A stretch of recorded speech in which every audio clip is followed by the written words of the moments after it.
Whoa, they are back, the Dark Hordes. And this time, they will not just fade away, unless they find what they desire. Long ago, a mighty kingdom lay under their threatening shadow, the old empire of the wise King Charon. He barely managed to help his little son Dario and his mother to escape, but he remained behind in order to protect his people. But even he could not resist the dark army storming the castle, and none of its inhabitants, so it was told, left it alive.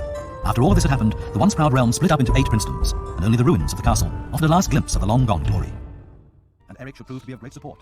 Ever since his arrival in Ridgewood, his childhood friend had always been at his side.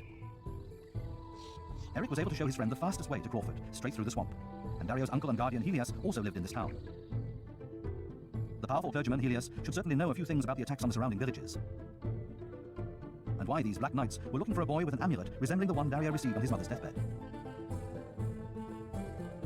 But what was that? A biting stench met the friends long before they reached the town. Crawford seemed to be in danger. The attacks did not only concentrate on the smaller villages. Obviously they targeted even big towns like Crawford, despite the mighty local regent. Despite the adverse circumstances, Helias and Dario were very happy to meet each other again. The clergyman had already been of support in Crawford. He was the negotiator for the separated town. Regent Ulfbar was responsible for the worldly affairs of the settlement, and the Bishop of Crawford for the spiritual issues. Many years ago, Helias chose the path of the church and left the throne of the old empire to his younger brother Charon, Dario's father. From then on, he had always been a negotiator.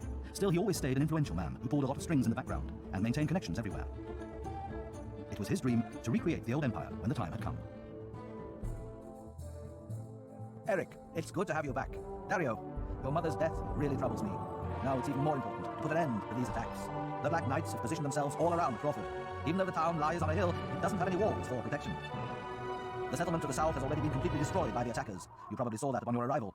To the west, they cut off Crawford from its iron mines. Their attacks stretch as far as the iron deposits west of the swamps, a very precarious situation.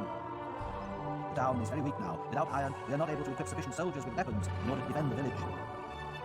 We could hold them if we built 2 ballista towers at the western entrance to the town.